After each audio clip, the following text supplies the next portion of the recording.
Here we have a new 2022 GMC Canyon Elevation. This one comes in the extended cab in dynamic blue metallic on jet black cloth interior. And the powertrain consists of a 2.5 liter naturally aspirated 4-cylinder engine made to a 6-speed automatic transmission. Love this blue here. It's a $495 option. Coming around to the front here, love the Elevation front grille, having that blacked out. We have our LED daytime running lights along with our LED fog lamps, and we have our halogen headlamps. But just a really good look here. And adding to that, we get these 18-inch blacked out aluminum wheels. And then here we have our power door lock controls, power window controls, and they are one touch down. And then we have our power mirror controls here. Storage pockets there, cup holder there. Headlamp controls. And then we have a 6-way power driver's seat with a manual seat back. And then this one being an extended cab, that's how we open the door. And there's our jump seat there.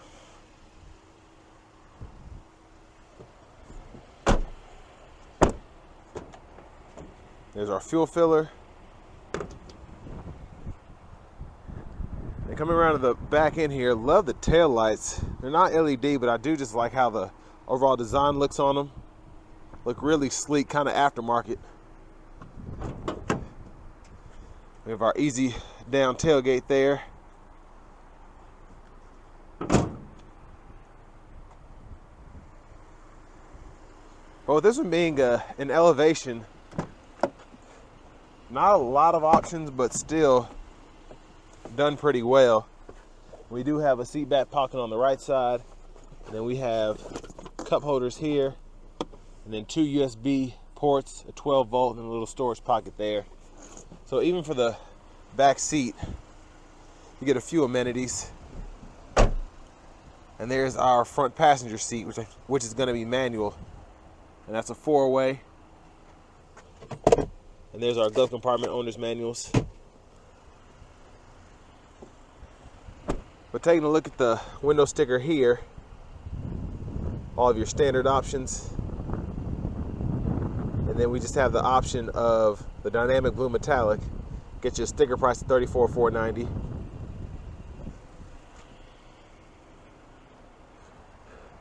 then of course you can wait to get the new 23s. They're going to have the all new redesign, which I'm excited for.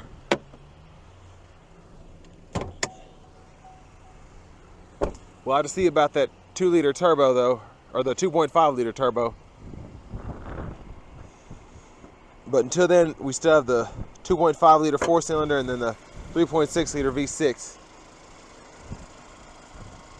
But there's a 4-banger there. But let's go ahead and hop in the driver's seat.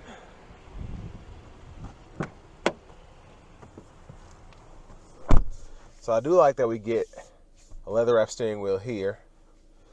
And then we have AM, FM, XM along with Bluetooth audio. And then we have Apple CarPlay, Android Auto as well. A Wi-Fi hotspot. And then here are our settings.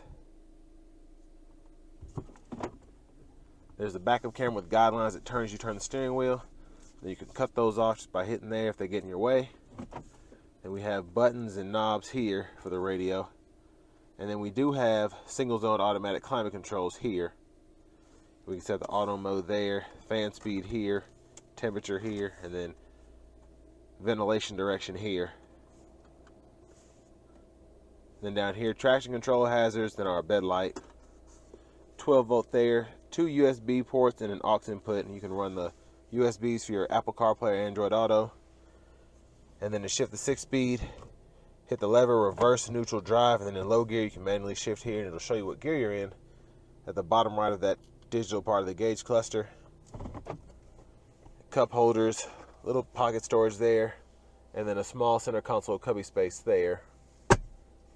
And OnStar, I do like that we have space to put our sunglasses, even in this base model. And then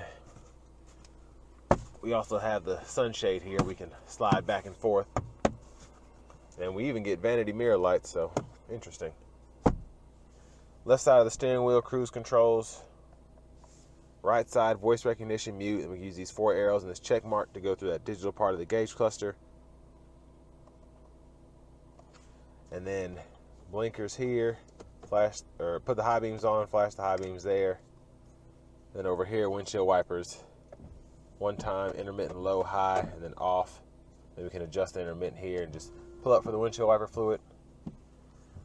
But that's pretty much it on this Canyon Elevation. Let's go ahead and take it out on the road for a quick test drive. So driving the Canyon with the 2.5 liter, just naturally aspirated 4-cylinder, it's actually not as slow as I would think it is.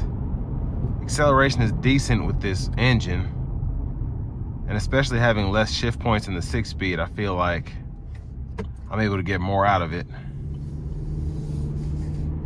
But to get higher up, if you need to floor it or something, you don't really feel a difference as the RPMs go up. Because with no turbo, this is definitely not a fast truck, but it's, I don't want to call it a slouch either. But honestly, for 19 miles per gallon city, I would want a little bit more out of my engine.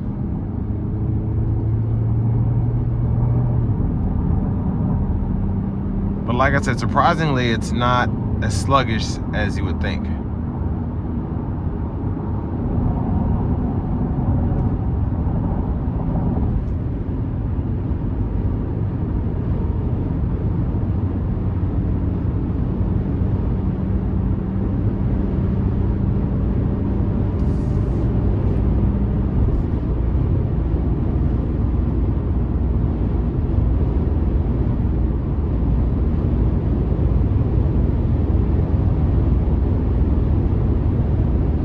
It's not the best at keeping the wind noise out, but it's not terrible either. And I said this about the Colorado extended cab.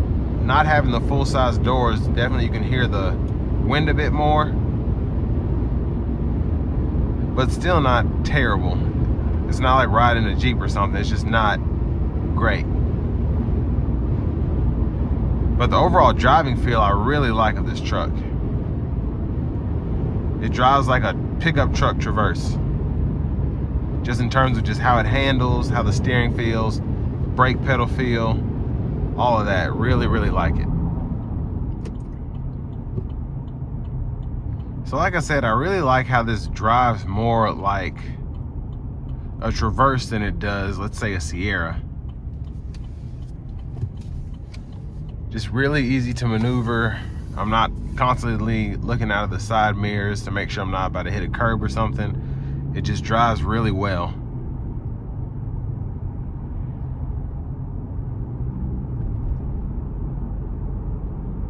I'm gonna try this low gear out, see how good the shifts are.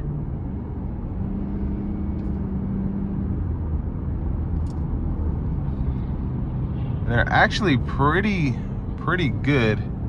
Can't see if I'm in fifth. Yeah, I'm in fifth now. Yeah, the shifts are relatively fast.